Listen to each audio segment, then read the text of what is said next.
Okay, hello. There won't be anyone here yet because I've literally just gone live. I'm going to post a couple of announcements to let people know what's going on, and then I'm going to explain what's going on with this stream.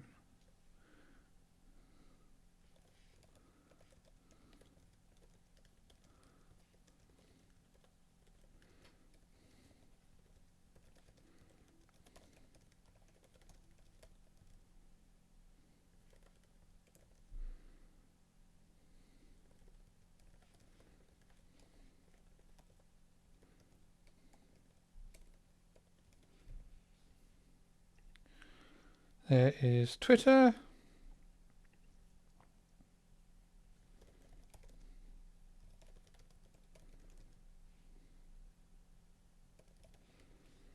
There is Telegram. Okay, so let me close that. See if there is anyone in. No, just me. Okay, well, I'm going to get started anyway. Let's switch around cameras. So, hello first. What often happens is when I'm doing my other streams, I stream Amiga development on Thursdays, so 1900 UTC on the DOS Amigan stream, twitch.tv/DOS Amigans, Amiga NS. And when I'm streaming GNU Step development, obj retain, twitch.tv/objc retain. I mentioned the fact that I make my own clothes, and often I'm not this evening, but often I am wearing something that I have made. And people often ask me what, like, what goes into it, or whether they can basically watch me making clothes. Now, I am no expert at this. I've made like 4 shirts. I do wear all of them fairly frequently. I've made 1 pair of trousers that I kind of would wear from time to time. I've made 1 pair of trousers I would never wear, but that was like my practice set. And I made a jacket which definitely needs some work.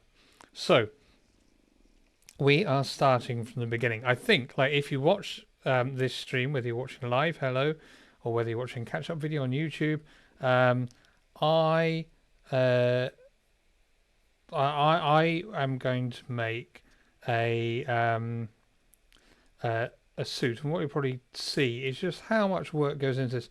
I've been told that my stream settings are about my software streaming. I can't see the button in OBS that lets me change that, so I'm going to quickly go into Twitch and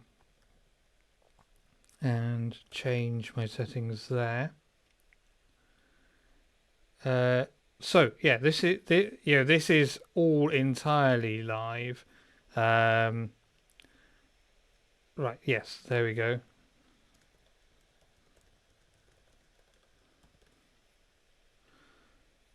Okay, so I've changed the title to Tailoring on the Twitches. Now, if you are watching and you can see that change has taken, please let me know. If it hasn't changed, then it will probably pick up the next time I stream.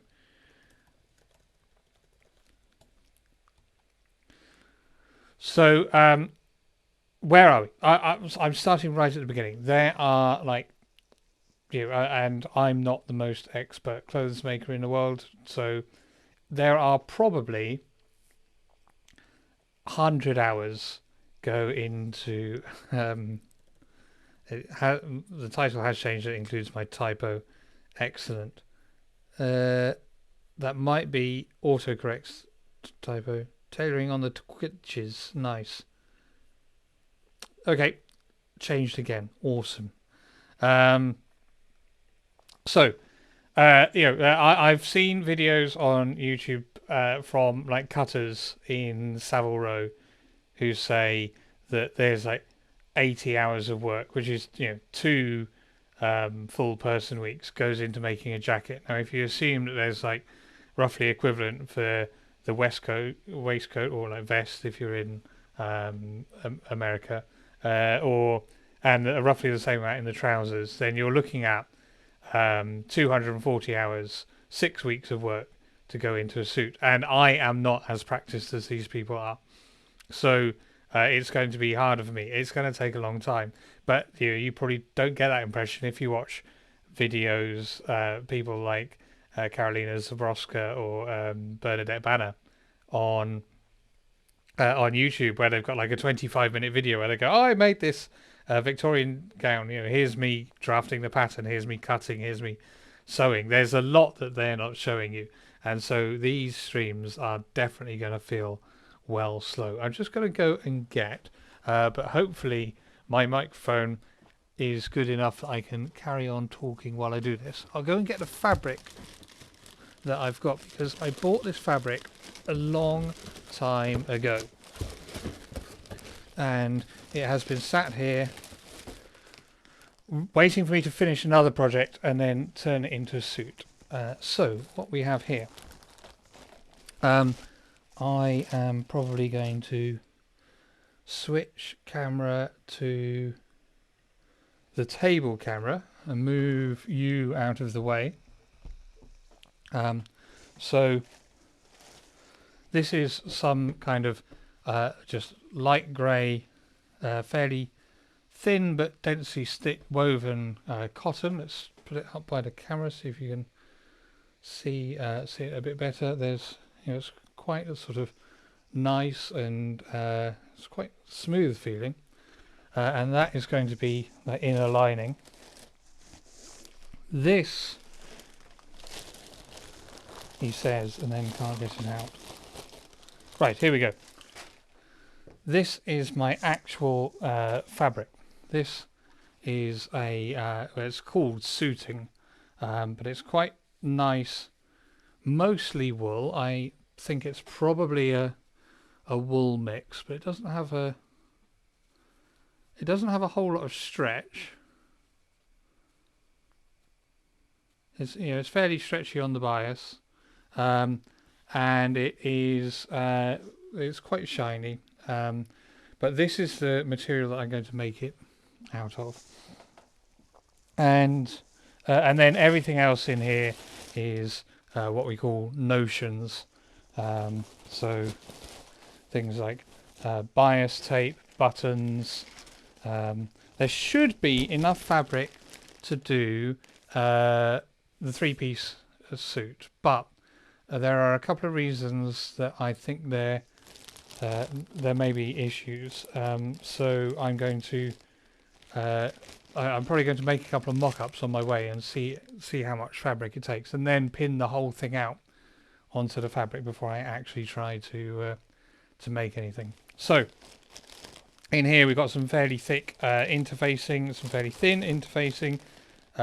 This is your sort of standard iron-on interfacing, but I also have some black velvet, which is going to be used for the collar, because I decided to go for a sort of teddy boy style suit, and that's one of the reasons I don't know whether I'm going to have enough fabric, is that I'm making the jacket about sort of a foot longer, 30 centimeters longer than the pattern has. I think I've taken that into account. Then this is a fairly heavy canvas, and I'm going to use this. This is really thick, and for a lot of the jacket interfacing, the pattern wants me to use iron-on interfacing, which I think is a really cheap way to make a suit. And so what I'm going to do is use a canvas layer, and you just like sew around the edge. You cut like your pattern piece out of your wool, your suiting fabric. You cut the same piece out of your canvas. You sew around the edge, and then you basically treat them as a single piece for when you make the garment. And then it provides a bit of rigidity, but it still allows the fabric to drape a bit, because it hasn't been glued to the interfacing. There's just is this kind of heavyweight piece in the middle, and it's just like it's a higher end way of making a suit, and it's a bit nicer as well. And the other thing that makes me wonder whether I bought enough fabric is that I changed my mind on what pattern I was going to use for the trousers. So everything was originally from a book which should be over here. Sorry, that was me headbutting my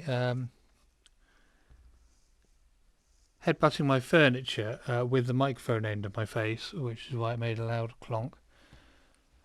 Okay, I don't see the pattern book immediately to hand, but it is a book called Vintage Fashions for the Modern Gentleman, and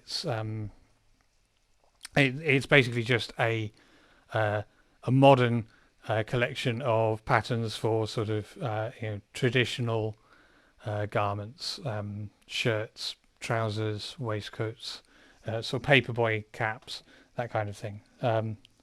I will want to find this before the project goes too far, but I won't need it tonight, so I'm not too urgent about looking for it. Having mentioned it though, it'd be nice to sort of name check it on the stream. Never mind, it will turn up before I need it. But that had a jacket, waistcoat, and trousers in it. And modern trousers. Let me see if I can. I'd have to climb up on the table. Okay, I'm not going to climb up on the table. I'm going to lift my jumper and show you this here. If I tuck my shirt in, here's my belt on my trousers. So this is effectively the waistline of my trousers, but my hips are here, and my waist is up here. And so this is just true of modern trousers. They're cut incredibly low. I don't particularly like that style. I prefer the waist to be somewhere between the hips and the natural waistline for two reasons. One is that I have long legs and a short sort of torso. Yes, that Gentleman's Wardrobe, that is the book. Thank you, S.R. Baker. So I have I have short legs and a long torso. So I kind of want clothes that are going to elongate my legs and reduce the sort of visual appearance of my torso so that it looks more balanced. And so that means I want a higher waistband. And also, I like wearing trousers with braces so that when I've got a waistcoat on, you don't see a belt poking out of the bottom. And the two ways to not have like your waistline poking out at the bottom are one, to raise it so that it's hidden away, and two, to as I say, use braces. So this is a pattern from the 1940s. Well, it's a modern pattern, but reconstructed from 1940s garments. This woman reconstructing history, her name is Cass McGann. I think she's in the Netherlands at the moment, although when this pattern was created, she was in the States, eastern Pennsylvania. And she does a good job of sort of researching these things, finding extant garments, or finding original patterns, and then producing patterns that are okay to follow from that. Like the thing I like is that she does all this research, and so there's a couple of pages at the front which explain like the history of the garment and how this particular design fits into that sort of historical context. I do find that her sort of instructions can be quite difficult to follow at times, particularly because like she'll do a bunch of different jacket patterns, but then just one set of jacket instructions. So sometimes what you're looking at on the pattern doesn't have the same shape as the garment you're trying to make, and it's hard to sort of match those two things together. So there's sort of pluses and minuses, but I have made some of her patterns before. So that is where I'm going to go. So what you get is the booklet, which has like the the instructions, including demonstrations of how to do various like hand stitch techniques, if that's what you're going to do. This being from the 1940s, the sewing machine was already invented, so I'm just going to use the sewing machine. And electricity was invented, so I'll probably use an electric sewing machine. And you get like the history of the document, the history of the garment. So as it says, final difference between trousers in the 1940s and today. Trousers were worn at a man's natural waist, that place where the body is narrowest. Well, that's not true for me. The line where the back hollows, that is probably true for me. The front definitely does not hollow in the slightest there. You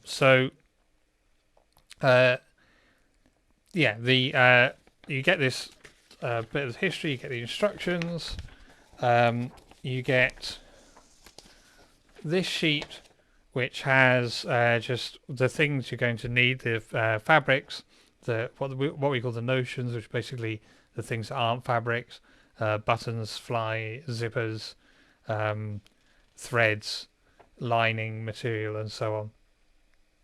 And then what's called the yardage requirements. And looking at this, 3 yards at least 36 inches wide, that probably is what I bought. S.R. Baker, I'm in the same boat. Waist is narrowest is not true in the slightest. And then you get this honking great sheet of paper here, which is the pattern itself. If I fold this out, you can see that for a start, I'm going to have to move the laptop to actually get it out onto the table. Indeed, I'm starting to regret having not extended the table before I started streaming, but I'll be able to cope with that. Oh no, there's another fold. I will deal with that fold later when I can do it cleanly. Let's just keep it like this for now. So what you can see, I hope, on the footage, on this camera, you can see that there are a set of lines because each different size is basically drawn around the same center point on the pattern. So if I, so something like this, the belt loops.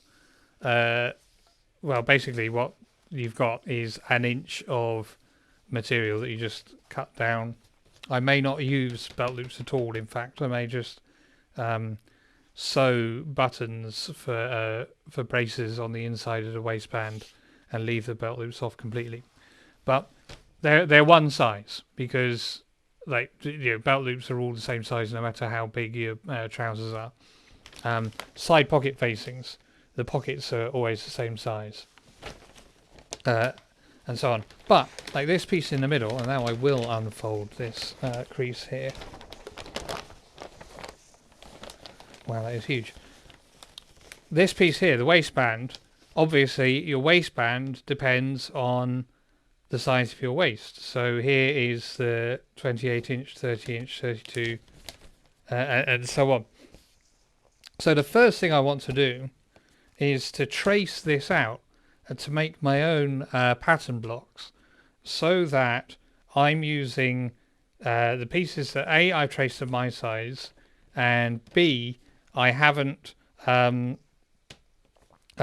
cut out the other bits so I can't make it out of different sizes if I wanted to. So with that said, the first thing I need to do is to go and obtain a tape measure and measure my real waist, because I know my size, but I know my size in modern trousers. I'm also going to move you over here so that there's more room in the workspace. So I will be back shortly.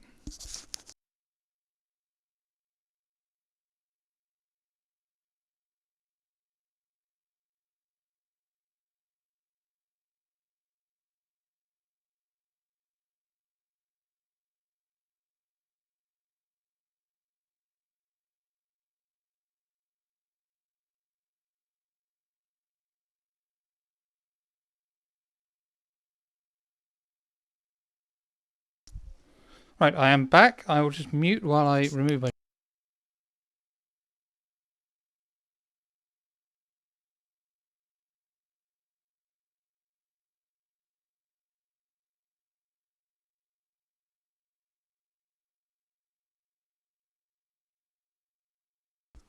Good, back in the room. So I've got a tape measure.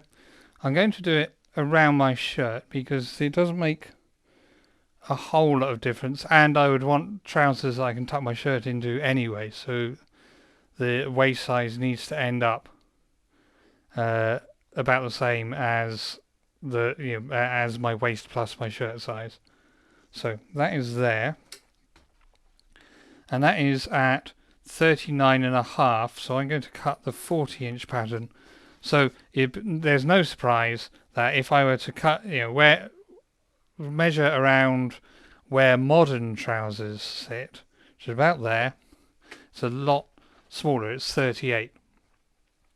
And in fact, the trousers I often wear are sort of 34 or 36 measurements. So there is, no surprise that because I don't go in at the waist and because I've got these high-waisted trousers, I need a different size. I am still going to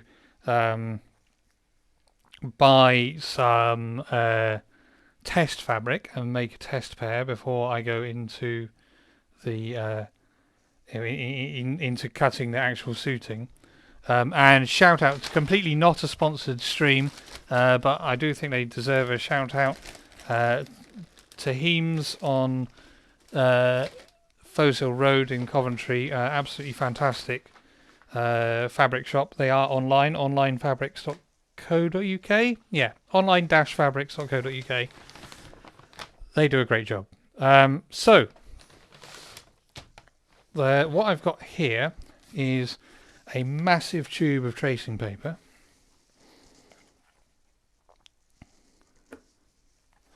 I don't know how long I'm going to run for this stream. I'm expecting a call sometime in the evening, so probably when my phone goes, I will just go, right, that was it, see ya, and that'll be me done. But we will worry about that when we get there. That's not going to be very helpful. So what I'm going to do is not particularly worry about doing a best effort job, but I am going to just try and fit the little bits onto the spare bits of the roll. This is a complete faff because the stuff doesn't want to sit straight.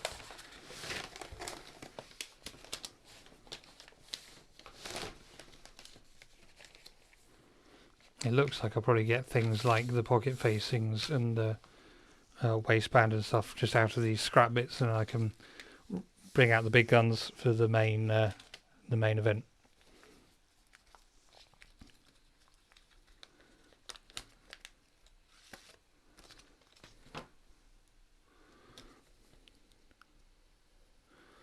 So because I've now run out of things to talk about, I'm going to do the inside baseball, which I know that SR Baker, my stream partner on my other streams, is here, and so has an interest. Oh, and I see the only Mrs. Baker is in. Hello. So what I have got is basically the same software and pretty much the same setup that we use for DOS Amigans and for Obviously Retain, particularly Obviously Retain because I host that stream, and so it is exactly the same as that. This up here, oh yeah, there's the lens, right? That is an iPad, and it's on a tripod, and it's running some software from Elgato. Now, I have known Elgato for years and years. They used to have a product called ITV, EYETV. There's like a TV capture card for the Mac.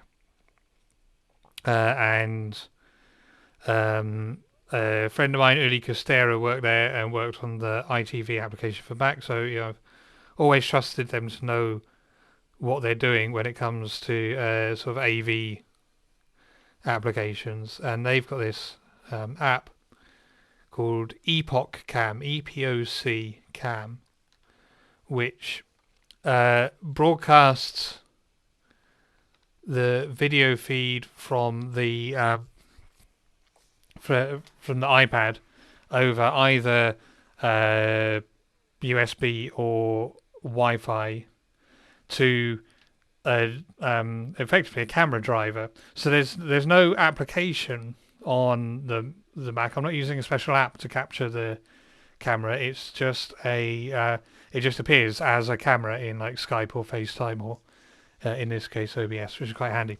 So what I always do is write out which piece this is, which is the waistband. What I need to do, which is to cut 2, because the waistband will join at the back here, and one side will come around this side to the fly, one side will come around the other side around here to the fly, and then there'll be the button in the middle. I'm going to write size 40, so that if I make more than one size of this, I get all the right pieces together. And I'm going to write the pattern, the number, and 1940s trousers, so that if anything ever gets sort of mixed up, I can find out again as well. So there is method to my madness.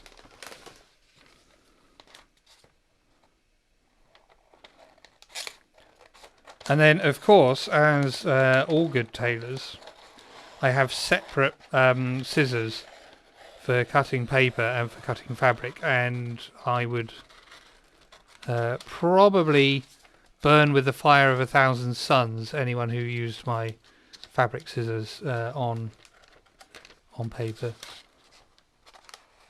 Maybe like 990 suns. It's maybe not as big a deal as I'm making out. It's quite a big deal.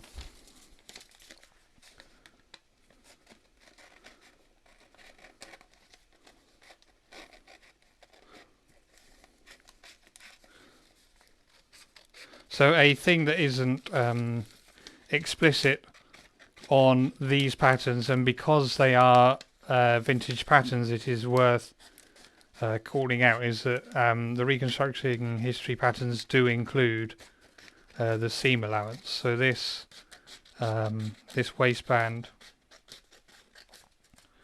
will be 5/8 of an inch too big on every side. So if I push it here, it actually goes round from like the middle of my fly to the back of the wrong side of my pelvis. So it definitely includes the seam allowance there.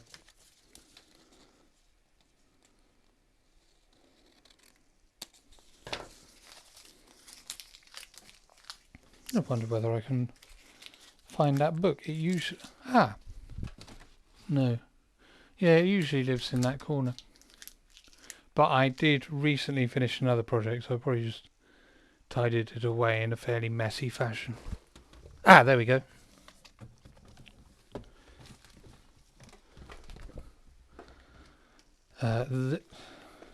Work out which way up that camera is. Yeah, this book, Gentleman's Wardrobe. So this has got shirts, which I made a few of. I've made their waistcoat in the past. The pair of trousers I've made that I wear comes from this.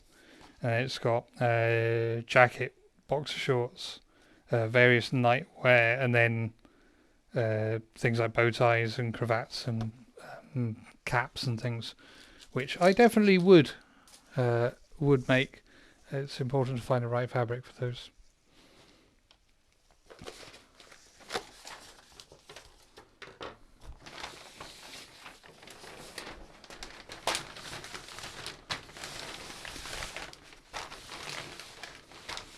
Yeah, I am definitely not going to have a problem cutting all of these little extra bits out of the out of this little flappy spare bit of paper here. In fact, I might just cut that off so that I don't have to deal with the whole roll. Out of interest, folks in chat, how is the the overhead camera to deal with. Is that actually a useful thing? Can you see what is going on effectively using it?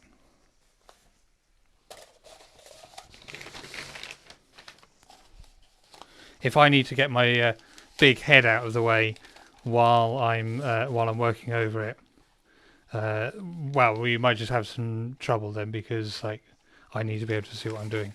But I could probably like angle it down and forwards rather than sort of directly overhead. How is it?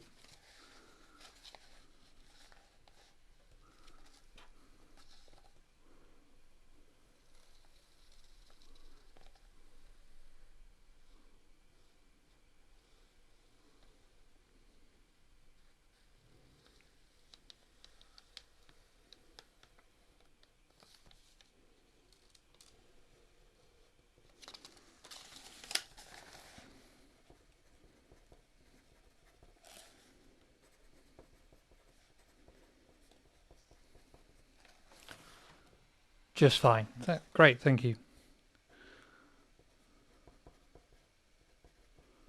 So this piece has an extra instruction, as does this one. It says lay this edge on the salvage, which is the essentially, if you think about you've taken your fabric off the roll. There's the end that the haberdasher has cut, and then at the opposite end, the other end that the haberdasher had cut. And coming off of the roll, on one side there is a fold, and on the other side is effectively the end of the weave, like the sort of edge of what was actually woven as fabric, and that is called the salvage. It's spelled selvage. I don't know why it's called salvage, but there it is. And these two pocket-facing pieces tell me to use that salvage rather than cutting them out of the middle of the garment. Or what you sometimes do, like on the back of a shirt, my shirt doesn't have a seam in the back, so I would actually cut it on the fold at the opposite end of the roll of fabric. So if the fold's here, I would put the pattern piece around like this, and then you can kind of unfold it, and you don't end up with a seam in the middle.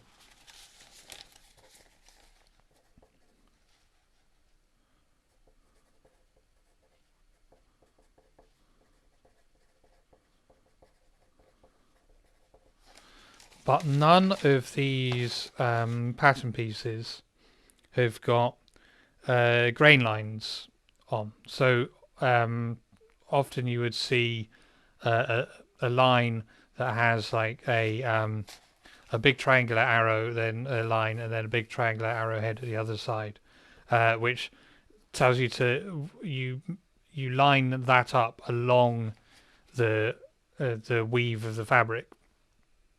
So that the stretch of the fabric is in the correct direction, and if it's a patterned fabric, then the pattern is consistently in one direction. This pattern printer never puts them on, so you kind of have to line things up by eye and take a guess at which way around everything goes.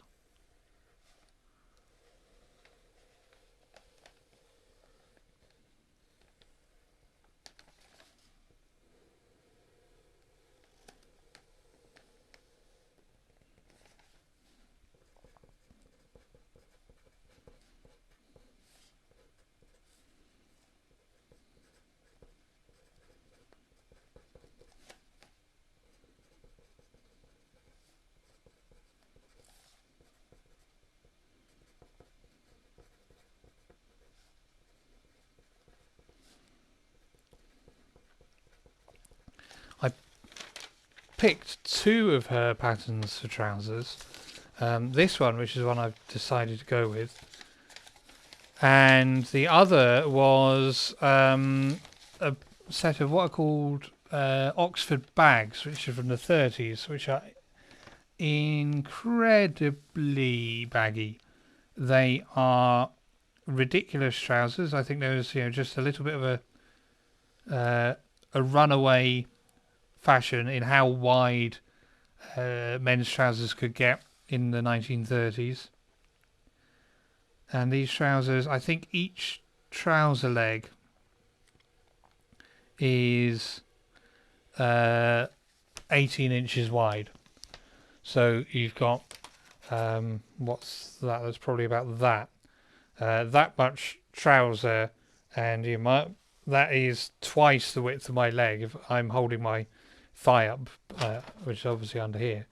But you would have 4 times as much room as you need for your legs in these trousers. They're absolutely crazy, and I like the look of them. I will probably make a set at some point, but I didn't want to make them out of this suiting and then have a suit I could only wear if it wasn't windy and I wasn't going to get blown up the road.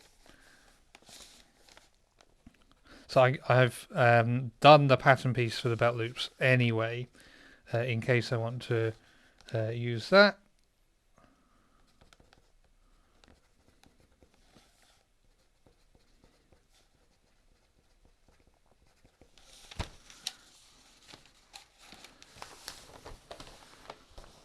So yeah, there will be the question of move that chair. There will be the question of appropriate equipment for making these, because I have 2 sewing machines, 1890s. The trousers are 1940s. A Singer from the 1890s. I haven't looked up the serial number online yet, but all of Singer's serial numbers are available online, so you can, in principle, find out the exact year of manufacture. And just a modern electric sewing machine, and of course hand sewing techniques as well. When I do sort of genuinely historical reconstruction work, the writing here is very tiny, that line there. When I do actually genuine historical reconstruction work, even then I sort of flick between whether I use a sewing machine or not, because on the one hand, historical authenticity, on the other hand, life too short, and I actually want to sort of enjoy these clothes and wear them. I'm going to get closer to that end goal if S.R. Baker says 1940s hammer pants. Yeah, the Oxford bags really are like woolen hammer pants. They're absolutely crazy.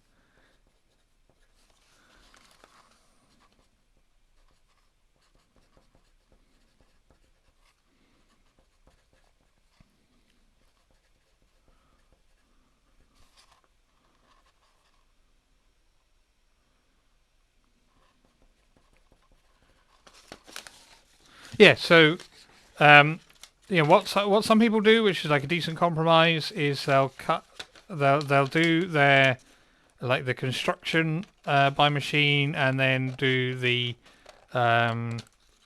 the sort of visible stitching by hand. And indeed, when the sewing machine became popular, that was what the top end tailors were doing.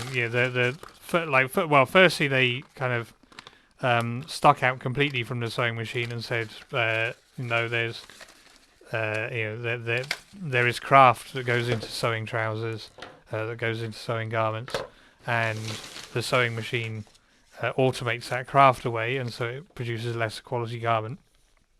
And then they realised how much quicker everybody else was able to serve their customers, and so a lot of them went for sort of visible top stitching, or linings that sort of on the inside of coats at the front where they come open, and buttonholes would all be done by hand, and everything else would be done by machine. The sewing machine is actually an incredibly old invention.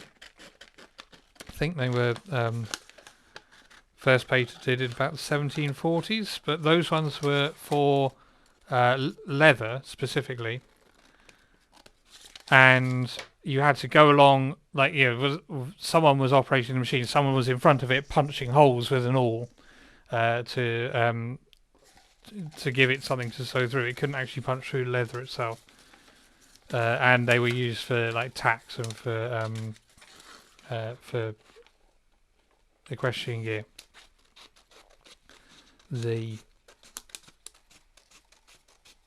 But the sewing machine for sort of actually sewing garments was not far behind. I think by the time you got to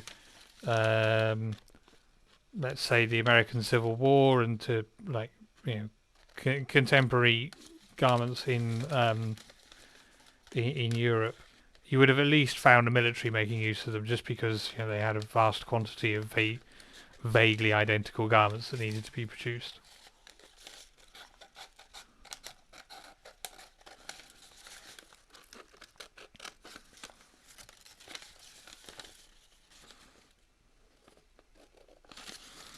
But this is from the 1940s, and not only do we have sewing machines, but there's a war on, so no one can afford to be too picky.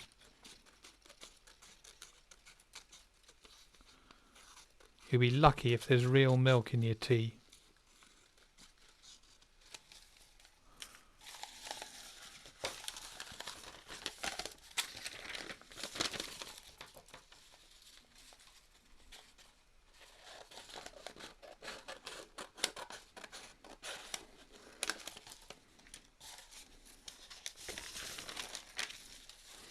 As you can tell, like the benefit of using these massive rolls of tracing paper is that you can definitely fit your pattern pieces onto it. You don't need to do any of that faffing about where you trace the two ends and then stick it together in the middle with tape. The downside is that it tends to roll back up on itself.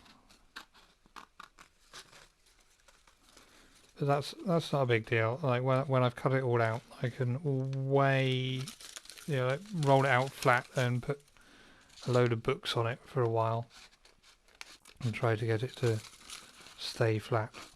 All I need for the moment is to be able to see the pencil lines while I'm cutting around it.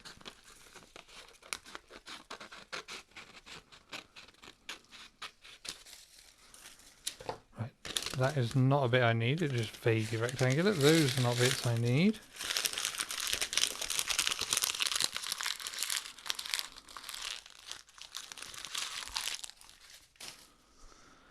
So now, the massive, extra massive big bits in the middle. These are... So the way this will work is... this is the front, this is the this end here is mid ankle.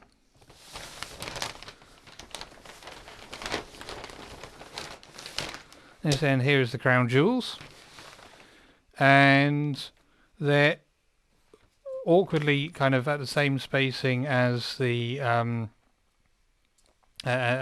cut lines. There are sewing lines around here.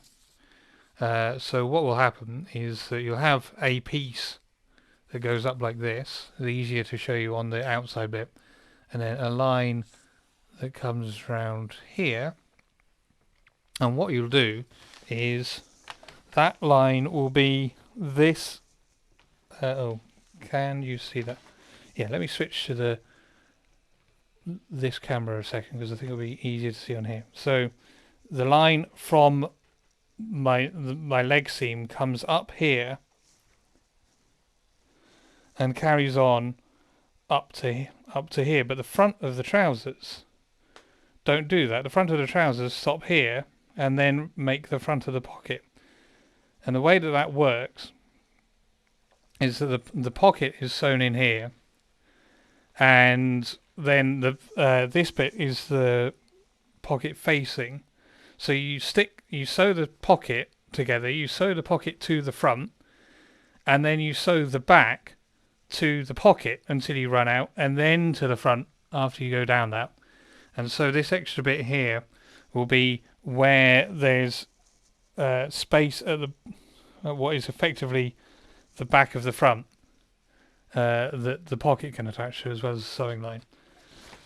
And so on the other side, on the backs,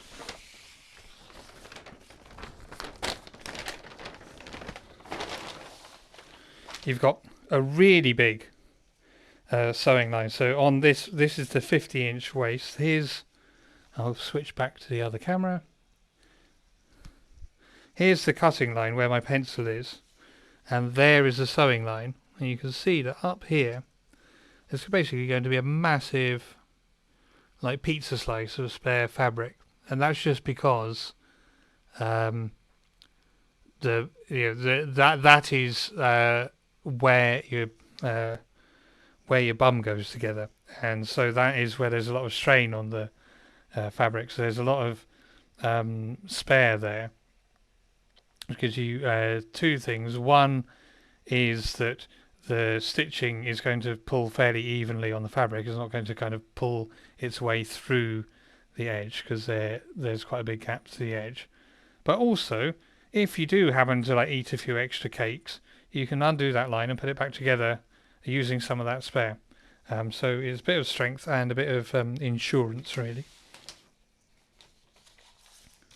So now I need to go around these. That is okay. That's the widest point there. So at what point does this paper become wide enough? I think that is actually ripping as it's going. Yeah. There we go.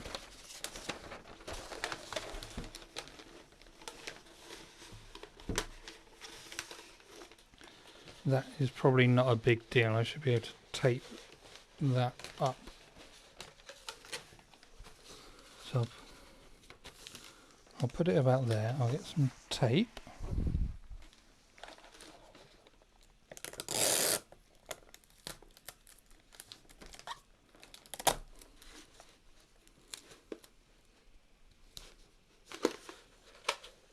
Take that piece together.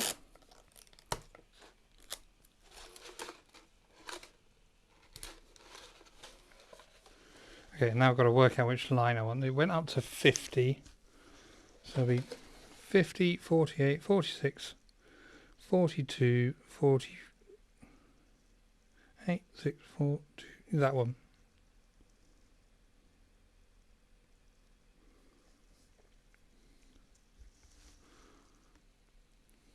I don't quite understand what she's done.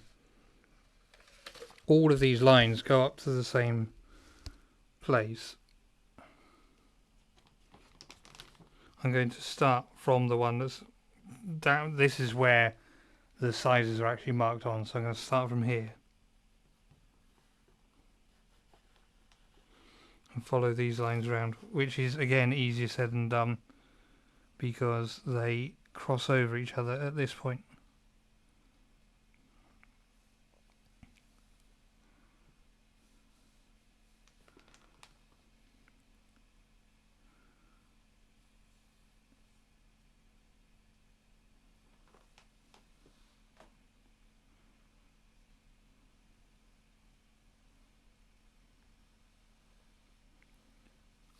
It's not going to be the most accurate corner there.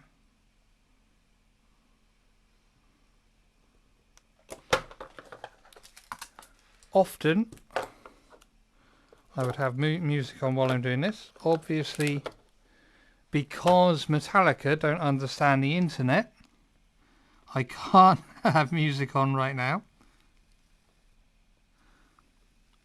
If you are a pod-safe heavy metal band and you would like to remedy that situation, please drop a link to your Bandcamp in the chat. So up here I have the same thing, 58, 48, 46, 44, 42, 40. So this actually goes along there, even though this line went all the way up to the end. And this 50, 48, 46, 44, 42, 40.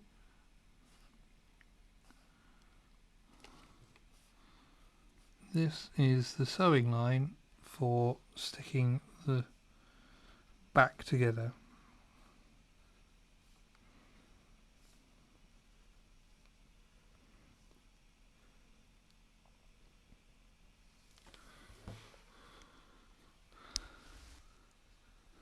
Turns out these gamer headsets are great for sitting face front in front of the laptop and actually don't stay on particularly well. If you're leaning over your work, I might remember that next time and use some in-ear headphones. No, is this still the right one? 50, 48, 46, 42, 40, yeah. Okay, now that I've gone past there, I'm going to stick that bit together too.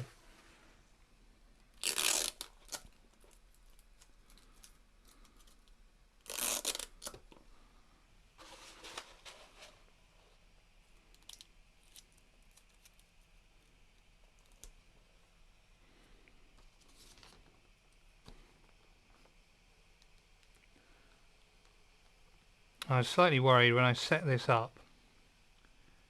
Obviously this is the first time I've used sort of overhead stream cam like this. I was worried I'd find out I had a massive bald spot here. Well, it's fairly thin.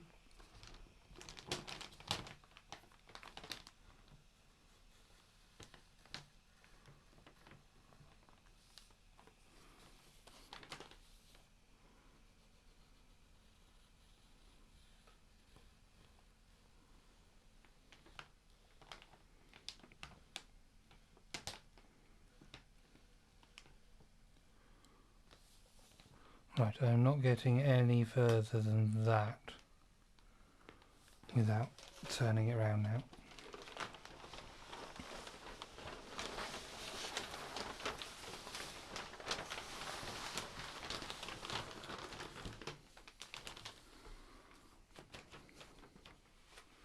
Now I line that back up.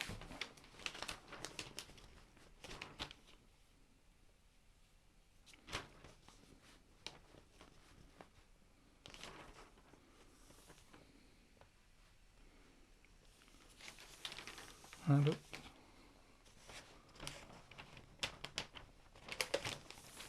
Looks about right.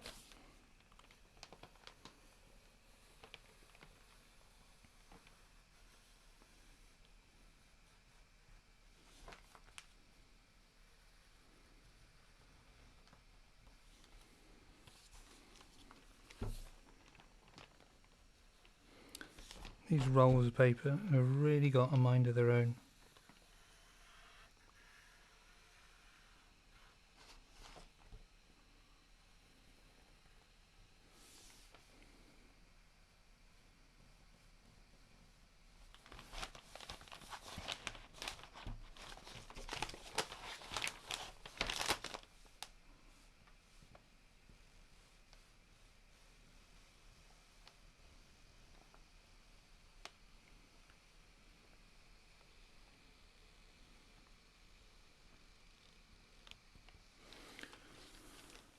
Okay, so before I move and cut anything, I'm going to put the notches on so I know where to line everything up with.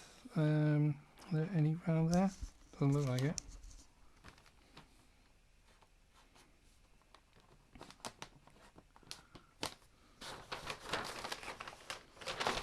There are some darts on this end, so that needs to be put on.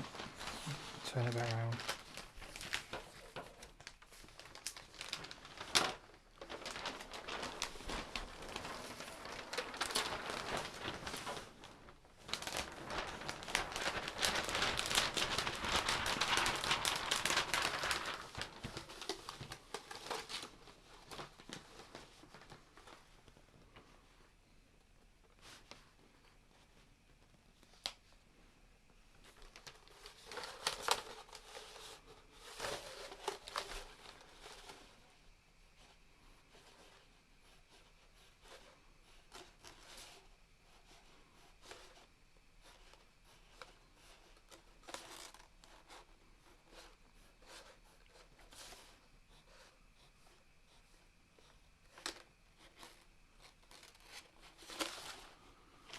Right, that looks like everything I need from that.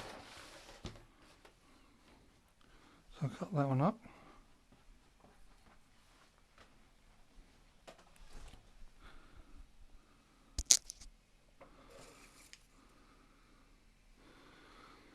These are supposed to be for gamers, and so the light changes colour to let you know that you've bought gamer hardware, but it does feel a bit call centre.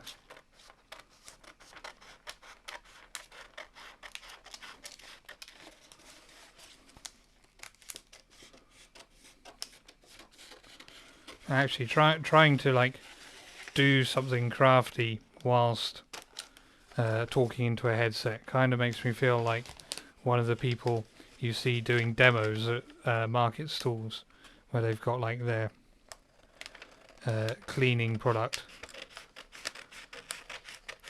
and they demonstrate how easy it is to get red wine off of your child by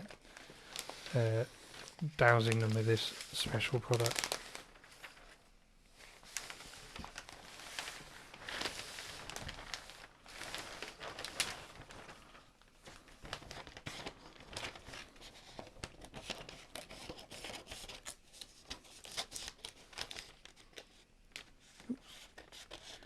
Nearly did the one thing I don't want to do and cut through the original.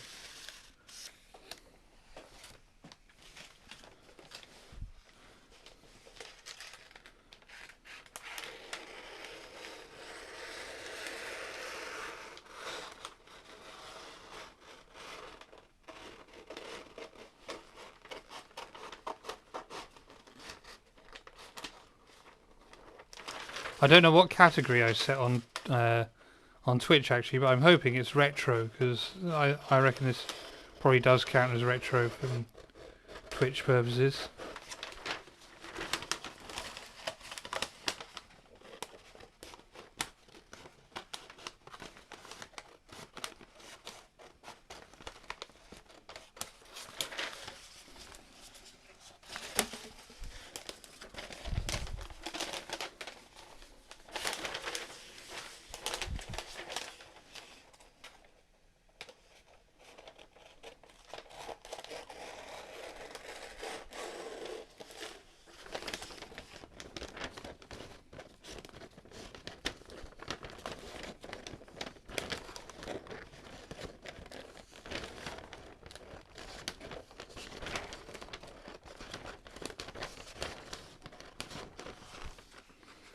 I just wondered, I just stopped to look at the camera because I wondered, like, now that I've stood up away from the desk, am I actually in shot anymore, or are you just listening to my scissors working without being able to see anything? Right, those are spare bits that aren't big enough for now, but definitely be big enough for some reuse later. So I'll keep those. This I need to mark. Nope, this I need to mark on what it is. And make sure that it is the correct way around, and I do so. So that way around.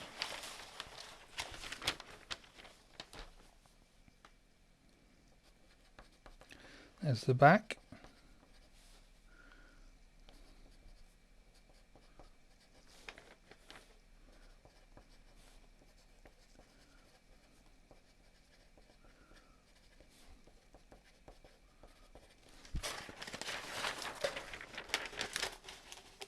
Okay, there's one piece left, which is the front.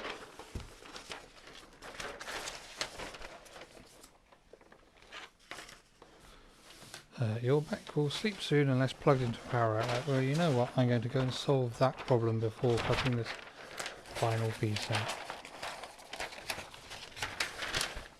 I don't think that is going to be wide enough, so I'm going to cut that across there as well.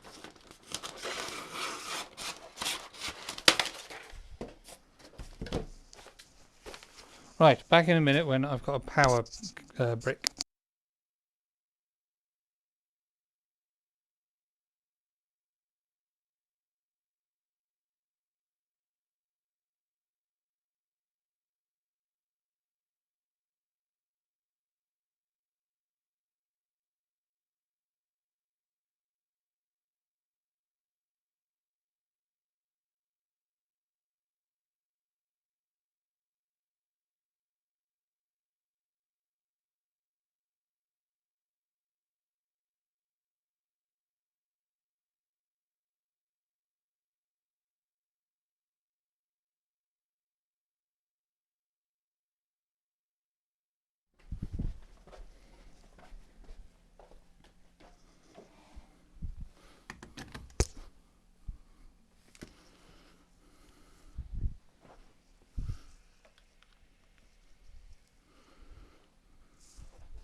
Okay, well that solves that immediate problem.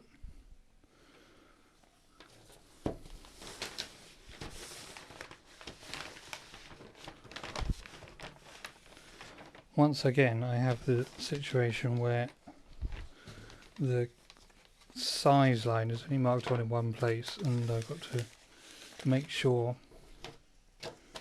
I find that.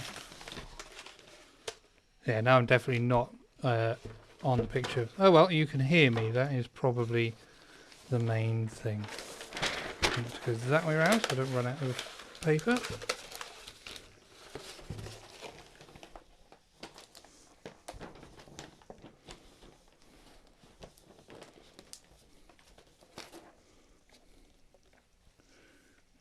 That line there.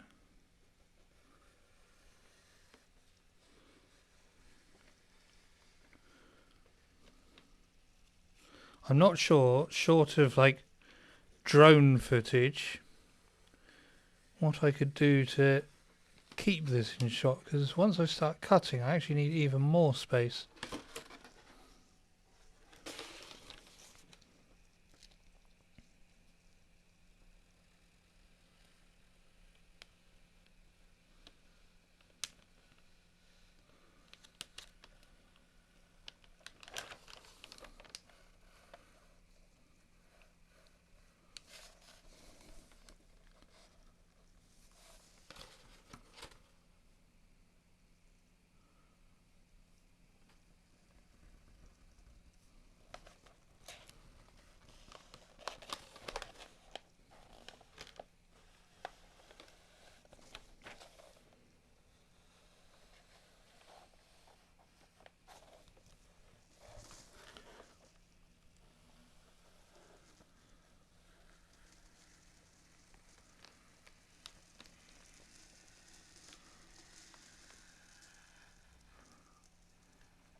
Right, let me see if I can bring this back into the view of the camera for the last section.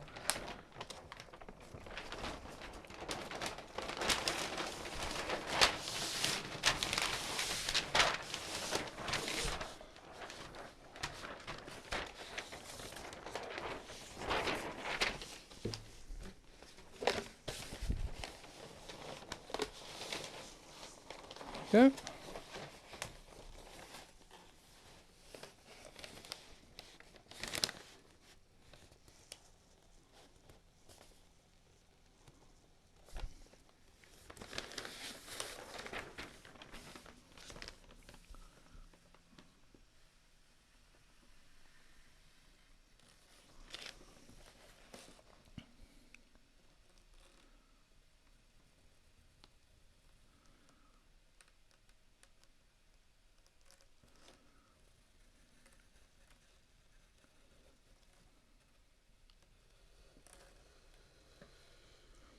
Momentarily confused by the sewing lines there.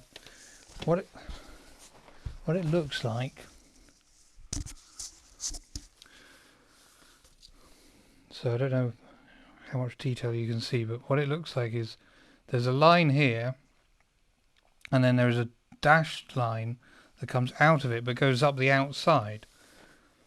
Now that can't work because then you'd be sewing on the outside of the garment, but what it is, the sewing line for each size starts on the cutting line for the next size in, so it's actually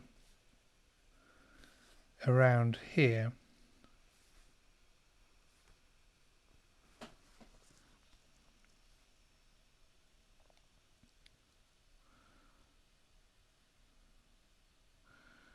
In fact, I think it might even be the next one over.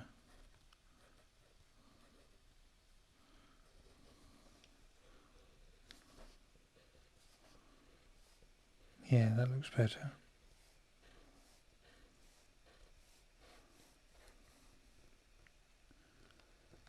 Because there are 1, 2, 3, 4, 5 of those lines. 1, 2, 3.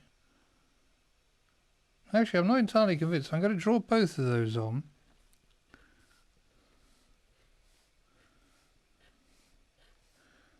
And then when I get to that bit in the garment, and like I said, I'm going to make a mock-up before I actually commit this to nice fabric.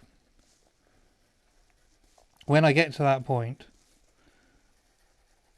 I will just sew along one of the two lines and see which one looks right.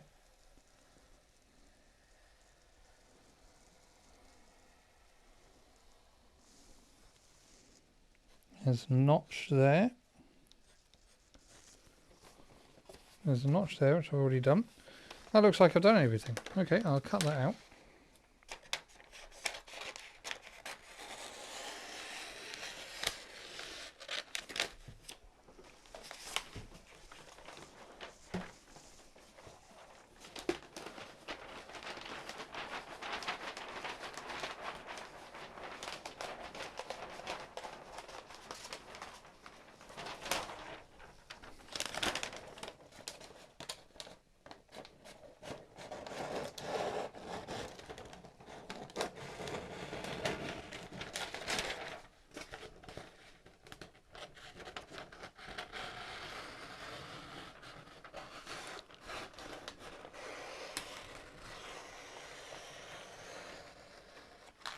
It is satisfying when you get the scissors to work without having to move them.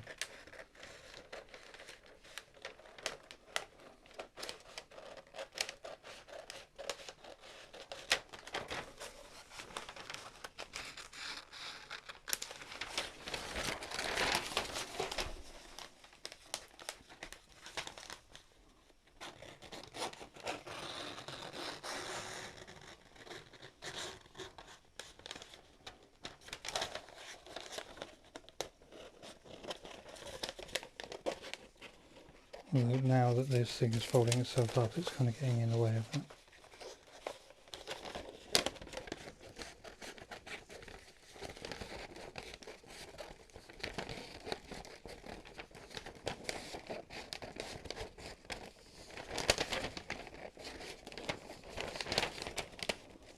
So I'll sit down and then I'll be able to do that in front of the camera. Remember to be entertaining, Graham.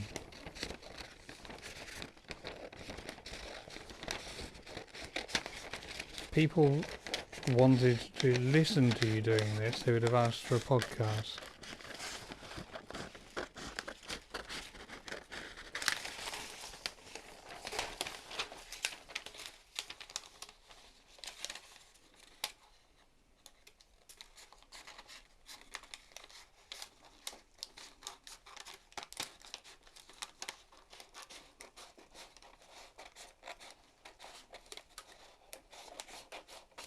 Right, that is, those go in the bin, don't need those anymore.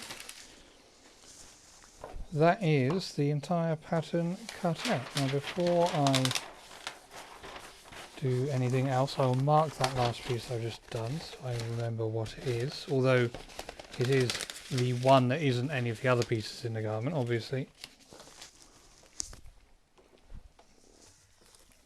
You can go away. You had a lid. Apologies for banging the microphone there.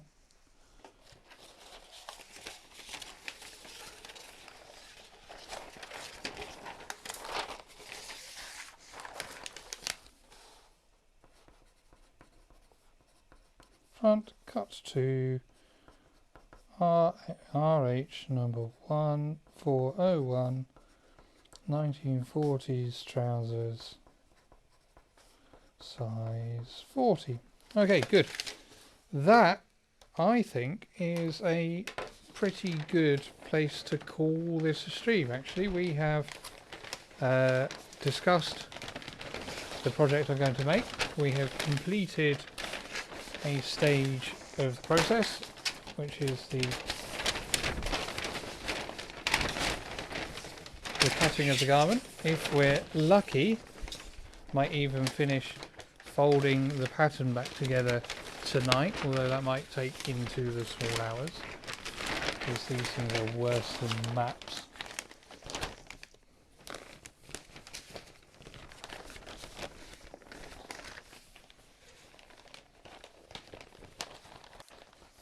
Oh, there's another fold in there. Wow.